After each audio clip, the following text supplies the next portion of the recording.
The child with cerebral palsy routinely develops deformities that can be consistent depending on how severe the severity of the condition.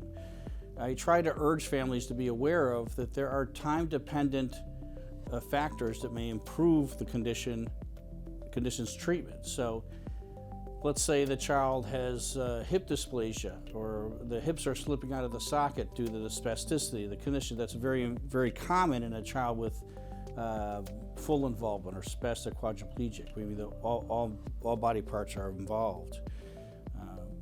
Early on we observe those, but there's a certain age group, typically around 7 to 12, where correcting the hips and placing them back in the socket lead to a normal development of the hip.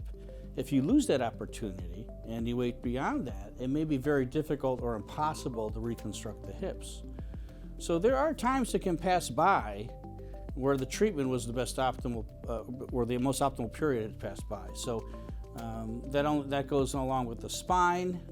It goes along with gait.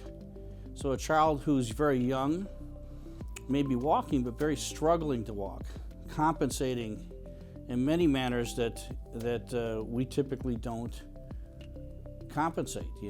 They may be compensating with different muscle activities that are irregular.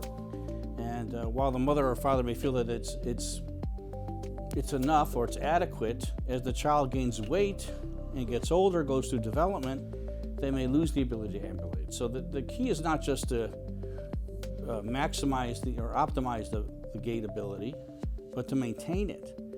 A lot of these kids who are walking children may end up wheelchair-bound adults if they're not treated properly.